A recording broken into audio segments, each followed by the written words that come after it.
what it is, man. Detroit versus everybody, man. Detroit, we rep the hardest, man. We gain the hardest. You know what it is, man. Detroit, CJ, holla at your boy when we get home. All right, if it ain't no rematch for Errol Spence, what should he do next? It's real hard when you fight for the amount of money that he made. It's real hard to fight for a lot less. And you hear that's the rumor. You hear that's the rumor with the Amazon deal, that, you know, the money might be funny, and, you know, some fighters, you know, might not like to pay. All right. But also, Rick Glazer said that it might be a outside chance that deal fell apart because the person who helped get the deal together, she no longer works at Amazon. Okay. The video on it Friday. So 35 days out from March, and we haven't heard the announcement. Now, we know that PBC like to do some last minute things, and they like to do stuff last minute and on the humbug, and it's snowing heavy. I thought I was gonna go closer to the city when I got off. Going back to the crib. But cause I go that way, I might as well stay that way. But I ain't bring no change of clothes. But Errol Spence don't have too many lucrative options. He's not gonna stay at welterweight, all right? You know, at 54 and 60, it really ain't no options. I mean, Castanos, we ain't heard from him since he lost to Jamal Charlo, right? Unless he been doing some things overseas. Lubin could be fighting Tim Tszyu in March. You know, I guess you say to Lubin, Tim Tszyu, Fondora been out, Mendoza then lost. I mean, what, he gonna have a quick tune-up? It's a lot of dangerous tune-up. He's gonna fight Austin Trout at 54, I guess. He's still ranked.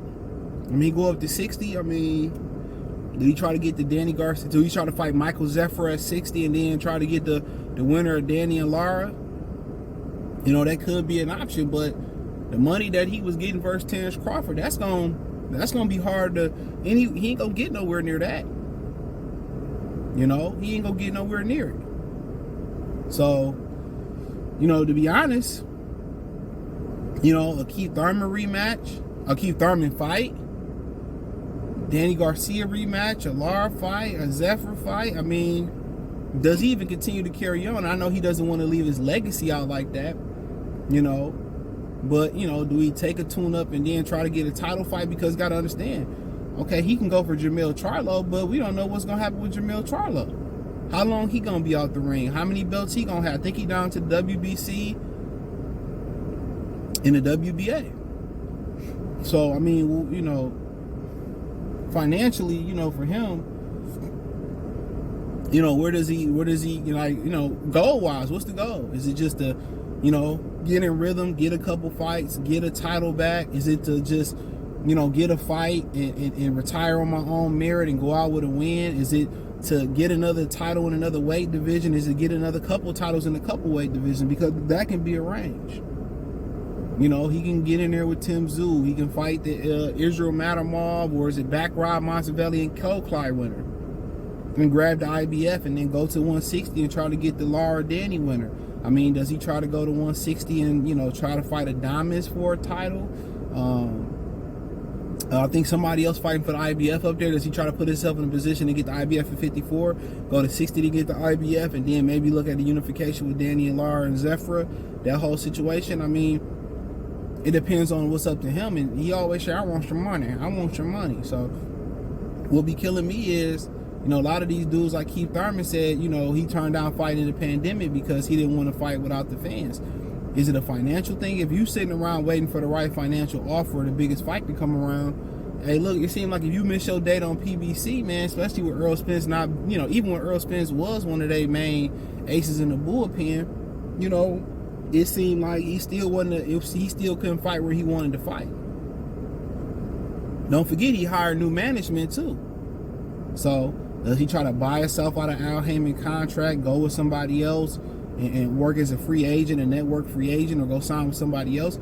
there's some options out there, and I don't think everything is peaches and cream with him and Al Heyman, but allegedly Al Heyman had them niggas tied up in a contract that is hard to get from up under. I think he said he'd never leave Al Heyman, so then what's the play? You go fight Jamal for the WBC? I mean, what's the play? If it's about some money, that's going to be a tough sale, because ain't nobody, you know, other than Jamal Charlo, you and Jamal Charlo fighting, and his stock so down, he really can't bring you nothing. You know, y'all can play the jealousy, or he jealous of me, or I ain't go out like no bitch, I went out on my shield, he went out like a bitch. You can play that card. I think people love to watch friends fight. You know? So, you know, he could play that card. Mike Tyson say, you and your friend, you know, told Jamal Charlo, you know. He said, me and my, you know, him and Errol, talking about his brother and Errol when he was on a podcast, and said, you know, me, I want to make money with my friends and, you know, fight each other. I mean, really, to me, it's just to the point where, you know, his options is like, it depends on what he wants. And then with them only, like, the PBC deal go through with Amazon, with them having what did it say, 12 to 15, 16 fight dates. You know what I'm saying? With having a handful of regular TV dates, is it really time for any room for a tune-up?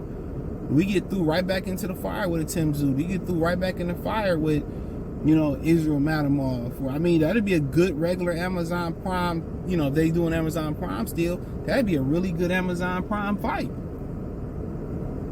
Him getting in there and fighting Israel Madamov for the Jack Cole-Clyde winner, you know, for the IBF title, that's a good regular TV fight. But, you know, he don't want to play with the church's money. He forgot when they was going to put Sean Porter and him on regular Fox, he got the bitching and complaining about it. Now, all of a sudden, it got rescheduled. It went on pay-per-view. So right now, with inflation, though, nobody want to take a pay cut. Nobody want to take 2 or 3 steps back to take 10 steps forward. So he might have to get thrown in the deep end, and it might be over with. When you take the ass whooping that he took versus Terence Crawford, no matter, you know, look at Ugas. You know, he came back, took time off, healed up, and was not the same fighter. You think Errol gonna be the same fighter? There were always limitations there. That's the problem. There were some limitations there. This is why he scrolls down to 47 to have a size advantage. There were some limitations there. So you gonna move up, fight bigger and more athletic guys. I mean, you know, there were always limitations there. So,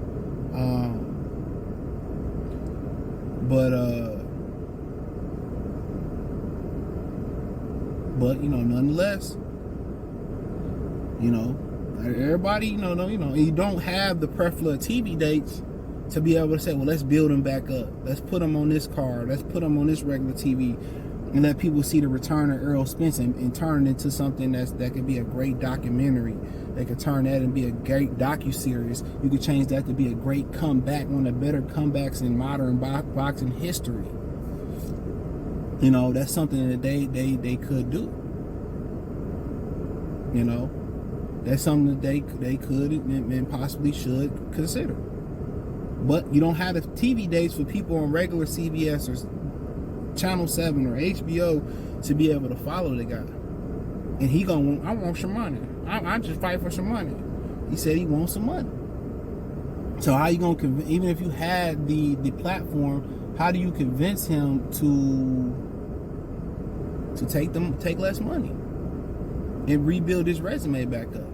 It was already rumors saying that he was done. He was gonna fight Keith Thurman, Canelo, and that was it. Now Terence Crawford said, I'm trying to fight Canelo, and that's it. You know. So Canelo wanted to fight Errol Spence, was willing to drop down and wait to fight Errol Spence because he knew he can beat him. He not sure he could beat Terence Crawford. He like, I could beat him, but like, yo, this nigga dangerous. You know what I'm saying? Like, this nigga dangerous. You know what I mean? So it ain't really nothing in there. I go out there, I beat him. Okay, I beat him, but I'm supposed to beat the smaller guy. I go out there and struggle. My legacy take a hit. I go out there and lose to him. Nah, I ain't even no Hall of Famer. Chavez back above me. Felipe Lopez above me. Juan Marquez, Nacho Berenstein back talking shit about me. You know what I'm saying? So that's the risk that you take, you know? So, but with Errol Spence, like how, you know, And money can be the distract. Money and women are, you know, the biggest distraction to men. It is. It's a huge distraction. And you say, what you mean by that? I mean, think about it. Why don't most people, you know, make it to college or make it today? You can make this as a case for women, sex in general. You know, women don't make it to, I had a full ride here and got pregnant. Or dudes say, I had a full ride here, but I had a baby mama here, I had a baby mama here, I had a baby, had to stay at home. Or I was too worried about chasing money and chasing women. When you got the nerds, you know, the nerds already know if I do this work, I'm going to make this. You know, they cry now and they laugh later. You know, you got cool people who've been tricking their whole life, so you can't get mad at the nerds tricking, you know what I'm saying? That's what they do. But, you know, that's kind of like when you kind of got your, you know, you feel like I'm worth this and I ain't fighting for nothing this, but you don't see the bigger picture. You know, hopefully you see the bigger picture. You know, because they, you know, at the point he is, when you go make that pay-per-view money, you feel like you're a star. You know, it feels like beneath you to go back on regular TV, beneath you to go take a tune-up, and you want to go in there, and you go in there with somebody that's, you know, you put a tune-up on pay-per-view, you know, your fans gonna pay that. You know, you go in there tough with somebody, you know, physically can you handle it? We seen Roy Jones strip all that weight down. This is when Antonio Tarver beat him. Nobody talk about how he beat Antonio Tarver the first fight when he wasn't even nowhere near where Roy Jones used to be. He came with the heavyweight. Later that year, he stripped back down to light heavyweight. So when you over 30, your body starts taking damage and changes, change, it doesn't recover like it used to recover. You know, it don't recover like that no more. So, you know, financially, he gonna want to jump back into the deep end. But can't let money and women, you know, cloud your better judgment. But when they don't have the resources or the dates to do so, he might not have another choice. So he might have to get in there, you know, maybe Saudi Arabia put the money up for Crawford rematch. You know, he might have to get in there and fight a Tim Tszyu. He might have to get in there and, you know, you hear Bowman, so he'll fuck Tim Tszyu up. I think people underestimating Tim Tszyu, man. Heavy punching, bland, but it's effective. You know, maybe you have to get in there with you know, damn, it ain't too many people to get in there with. Jerron, he don't bring no money to the table though. I mean, would T.O. be willing to fight, T.O. or Devin be willing to move up and fight Errol? You know, Keith Thurman, if he can get a title. Virgil Ortiz, would they be willing to do that in Texas? If they want to get a title? Danny Garcia, Lara winner. I mean, it ain't too many options out there. These ain't the most dangerous options, some of them. You know, but you know, they still risk. But hey, thumbs up the video, share the video, subscribe to the channel. The subscribe button is the bell icon button. Hit all notifications, increase your chance to get notifications. We go live or drop video. Financially, want to support the channel, Cash App, $ CJ Good 313, Venmo CJ Good 313, PayPal link in the description. Appreciate the love, support. Hit the link tree. Peace.